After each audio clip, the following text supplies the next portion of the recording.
Age has taken the sport of cycling and has turned it into a community project. Their vision is a world in which no senior faces social isolation and has the opportunity to feel the wind in their hair, which is such a lovely thing. This is perhaps not in the vein of what we do on a weekly basis, but I thought this was a great human interest story, and that's why I got General Manager of Cycling Without Age, Addie Interview, on the show to talk about their organization. Hi, Addie, how are you? Hello, Sasi. I'm doing great. Thank you. Thanks for taking time to being on my show. Yeah, absolutely. It's our pleasure to be here. You know, generally we are a sports show. We talk about things, all things sporting, but I just felt that this was such a great community news. Like I said earlier on in my introduction, you have taken a sport or a hobby, whichever, way you take cycling, and turn it into a really, really cool community project. I'm pretty sure that your organization also came, I suppose, succumbed to the pandemic in the sense that you can't roll out your plans with whatever you're doing here in Singapore, right? Yes, no, absolutely. I mean, the pandemic, I think, has caught everyone off guard. And as a very high-touch organization, that means we really interact face-to-face with our beneficiaries. We really had to pivot and think of how we can do things differently. How can we continue to be relevant and continue to give this service to the community, even in the midst of this pandemic? So let's go back to the origin of your organization. Cycling Without Age started in Denmark. Whose idea was it? And I must say it's a great idea, but who was the genius that actually put this together? You're correct. It did start in Denmark in 2012. And our founder is named Ole Kassel, and he was actually cycling to work one day when he noticed he drove past a nursing home, and there was an old man just sitting outside the nursing home watching the passersby. And cycling is just such a big thing in Denmark. It's really a way of life there. And he kept on noticing this man, every time he'd go to work, and he thought, okay, you know what, maybe he's missing the opportunity to go out on a bike ride. And he thought, maybe I can help him out. So what Ole did one weekend was he rented a Christiania bike or a trishaw, went to the nursing home, invited the old man for a ride. They went around, they had a good time. His other seniors in the nursing home also wanted to try, and after that weekend, the commune, the local government in Copenhagen, called Ole and said, this is fantastic. I don't know what you did, but I got feedback from this nursing home. Everyone is enthusiastic. They want to do it again. And so that was the start of Cycling Without Age. They set up an organization. They got funding from the government, and they just started this movement, and it has spread across the globe to 42 countries now. Such a beautiful thing, isn't it? Yeah. How did he get to Singapore then? Or when did he get to Singapore? Our very first trishaw here in Singapore landed in 2015. A lady named Pernille Busson, who's Danish, she, of course, knew about Cycling Without Age, and she also knew that there was a competition by Copenhagen University saying, we want to give away a free trishaw. Write about why you should be getting this trishaw. And what she did was link the trishaw to the heritage of Singapore. 40 years ago, there were trishaws cycling not just around Chinatown, but basically it was a mode of transportation here in Singapore.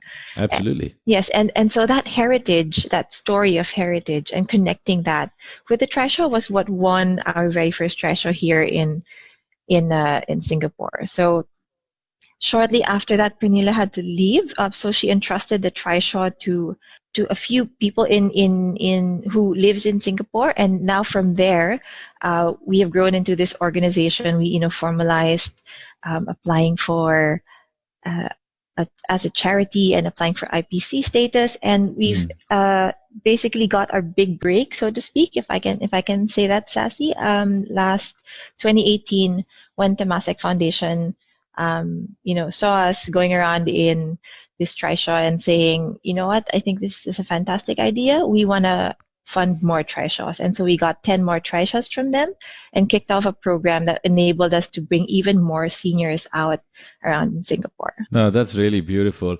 I would have imagined the trishaws are very Asian in that sense, right? Not knowing that now, I'm just learning that actually the trishaw came from somewhere else from the world, which is quite amazing.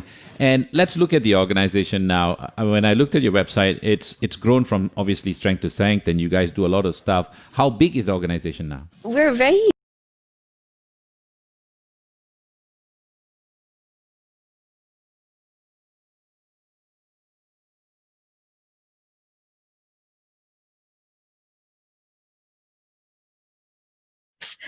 And in that volunteering pool that we have, you see, if you want to cycle as a trishaw pilot, so we call the people cycling on the trishaws pilots, you have to be trishaw trained first. So that's one of the requirements. And we have close to 400 pilots who are trishaw trained and regularly take out seniors, or used to take out seniors at least before the pandemic. You also work with Team Singapore athletes, don't you?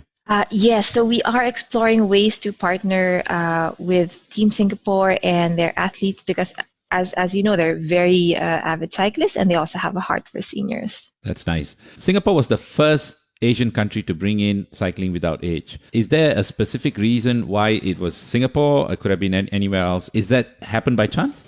Well, I think one, the opportunity was there, but also, to be honest, when you compare Singapore to the other Asian countries, I would think that the infrastructure to support having trishaws and cycling and encourage cycling is something that the government has really put its effort into, and therefore, infrastructure-wise, it can support this growing movement of cycling. There must be some challenges because there's a time where PMDs came under close scrutiny because of some accidents in the community and stuff like that. Yeah. Since your trishaws are all electric powered, right? So they're not the original version. How do you work with the LTA to address this issue there? Are there special dispensation for you guys to operate? Yes, so thankfully we have a very good partnership with LTA, and we're very cognizant of the fact that the trishaw is bigger than a regular sort of vehicle that you would see along the shared pathways.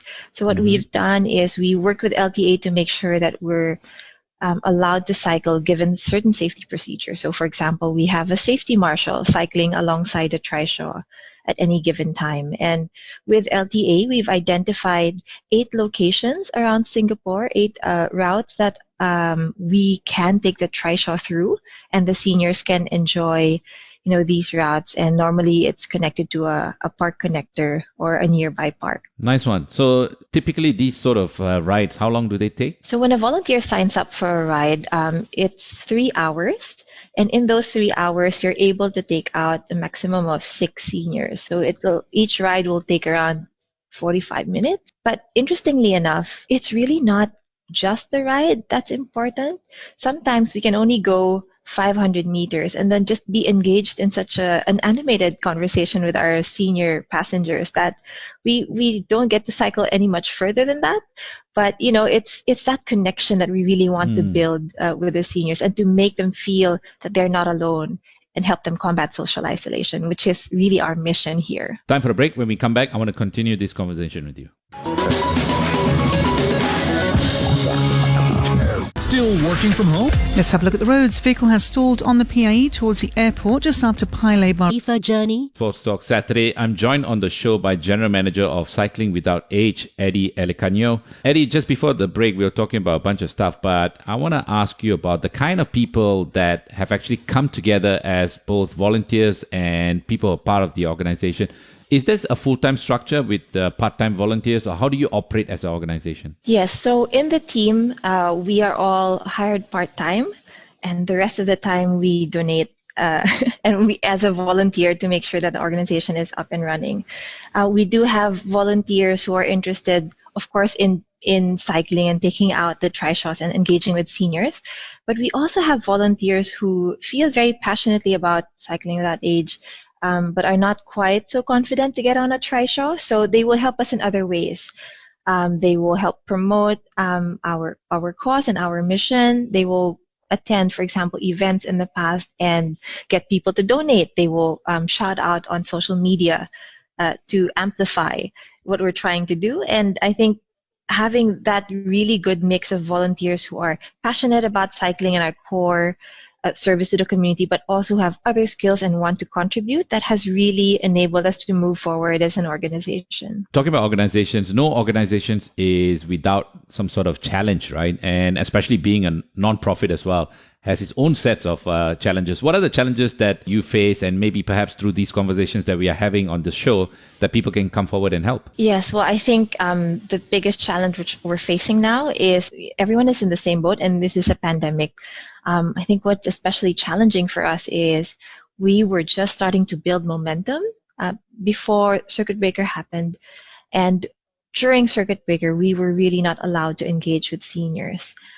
As a matter of fact, we had to really ask ourselves, who are we without our trishaws? If we can't give rides, why are we here? What service can we offer?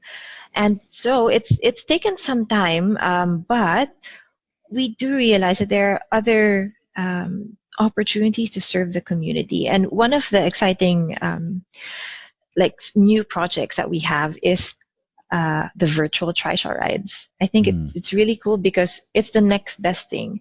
It's a stopgap because we're not able to take out seniors on real trishaw rides. So what we've done is we've partnered with Mind Palace, and they've helped us produce these trishaw rides along those 8 locations in Singapore where we would normally have our trishaws, and then enable the seniors to experience that through virtual reality. Yeah, that's amazing. It is, and it's it's in the baby stages. So we've just tried it out with a couple of seniors from Srinarayana Nursing Home, and the reactions have been so heartwarming. One senior called Madam Wei Ling, she actually kept on laughing out loud and saying, "Oh, I see the sea. Oh, I see people walking around me. Hello, hello." It's like she was actually there. It's so cute. It's so beautiful. Yeah, and one other senior, Uncle Rama, when he he couldn't imagine where we were going, because what we did was we sat him in the trishaw and then asked him to put on the VR goggles. And he's like, "Well, am I really going to go somewhere?" Like, yeah, but through virtual reality. And when he when he saw where he was going, we went to Lower Seletar Reservoir, even though he was just sitting there. He is like, "Wow, this is so good. Can you also take me to Manday Zoo? Can you also take me to the river safari?" And I think I love that the possibilities just unlocked in his head and said, "Oh, this is something that I can actually enjoy without leaving the safety of my nursing home." That's a beautiful story. Yeah. Really heartwarming. But I want to ask you, I've obviously experienced virtual reality, and sometimes people can get motion sickness, and especially the seniors. Do you guys find that as a challenge with motion sickness? Yeah, well, that's a big part of the reason we worked with Mind Palace is they really specialize creating VR environments for seniors with dementia. Right. And they have specialized equipment which really stabilizes, for example, how you view the ride. And it is one of the things that we check. We always periodically check with our seniors, are you feeling okay? Do you want to stop? But so far, it's been really good. You just mentioned a couple of stories, but is there a particular story during your time working with the organization that really sticks out for you in your mind? Yes, and it goes back to the real trishaw rides. I mean, I think very early on in the organization, there was a senior called Madam Gui. She was close to 90, and she had lived on the other side of the highway before you could go to East Coast Park. She lived there many, many years, but before the highway was built, she could actually walk to the park and enjoy the sea breeze and see the sea. Unfortunately, the past 30 years, she was wheelchair bound, and she had no way to get to East Coast Park. What we did on one day is we took her and her caregiver, who's her daughter, who's also a senior, 60, to East Coast Park using the trishaw. And it was an amazing experience to see her transform, and just share that she's so happy because it's been 25 years since she last felt the sea breeze on her face. And she was only living a few blocks from East Coast Park, but she didn't have that opportunity to do that. And with a simple trishaw ride, it really triggered then so many stories from her, so many smiles and laughter. And, then she was even open to taking her first ever selfie. So she said, okay, so how do I, it's part of documenting that moment, right? When you haven't been able to do something for years and years, and then finally it's here. And so we taught her, this is how you take a selfie. And I still remember that's one of my most favorite pictures and moments really here in Cycling Without Age. That's so beautiful. Of course, we're looking at the pandemic period at the moment. You guys are taking different precautionary measures. How does the future look for Cycling Without Age? Well, I think it's really been an opportunity for us to reflect and see that we can't be a one-trick pony. The trishaw rides will always be our core, but we need to pivot and look at other ways to serve the community. So alongside the virtual trishaw rides, alongside the real trishaw rides, there will be virtual trishaw rides. And in this way, no one is left behind, because even though the trishaws are designed for seniors, there are still seniors who can't get on a trishaw. Let's say they're bedbound or they really can't move at all. Our alternate offering of the virtual trishaw rides gives them that opportunity to have a similar experience. So I think in that way, Cycling Without Age is really ready to face a future where we need to be both digital and also enable us to keep the high touch model when we can, right? It's just finding more ways to embrace community. That's the core of it. Before I let you go, how can people get in touch with you? Where can they find out more information about Cycling Without Age? They can go on Facebook and Instagram. We have Cycling Without Age Singapore as our social media pages. On the website, it's cyclingwithoutage.sg. And you can just give us a call. It's 93821060. Thank you so much, Eddie, for your time. Really enjoyed this heartwarming, I would say, something very different that I've done over the last year during this show.